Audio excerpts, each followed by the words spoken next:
Talking about gastrointestinal cancers, these are 5 symptoms which you need to watch out for. Number 1, loss of weight and loss of appetite. If you've had more than 10% of weight loss in the last 3 to 6 months, you definitely need to get yourself evaluated. Suddenly பசி இல்ல sir, பசி சுத்தமா இல்ல அப்படினா definitely you need to get yourself tested. Number 2, chronic and persistent abdominal pain.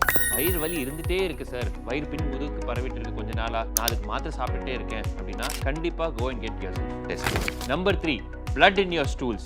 Motion போகும்போது blood இருக்கு sir, but நான் files ப்ராப்ளம்னு ரொம்ப நாளாக நினச்சிட்டு இருக்கேன் அப்படின்னா ஒரு கொலனோஸ்கோபி டெஸ்ட் கண்டிப்பாக பண்ணி பார்க்கணும். பிகாஸ் கோலரெக்டல் கேன்சராக இருக்கலாம், கோலரெக்டல் பாலிப்பாக இருக்கலாம், இந்த மாதிரி நிறைய கண்டிஷன் இருக்குது which can present with blood in the stool. Number 4, difficulty in swallowing. முழுங்கிறதுக்கு கொஞ்சம் சிரமம் இருந்துகிட்டே இருக்கு சார். முன்னெல்லாம் நல்லா சாப்பிடுவேன், நல்லா முழுங்குவேன், இப்போ வந்து சாப்பாடு முழுங்கிறது கஷ்டமாக இருக்குது, இன்னும் கொஞ்ச நாளாக லிக்விட்ஸே முழுங்கிறது கஷ்டமாக இருக்குது அப்படின்னா definitely you need to get yourself endoscopy done to rule out growth in the food pipe. Number 5, jaundice, abdominal bloating or abdominal swelling. So jaundice இருக்குன்னா தயவு செஞ்சு வெறும் மருந்து சாப்பிட்டு அல்லது நாட்டு மருந்து சாப்பிட்டு என்னன்னு தெரியாம test பண்ணிக்காம இருந்துடாதீங்க. Jaundice could be because of a tumor in the bile duct or it could be because of a tumor in the pancreas. So please get yourself tested. Thank you.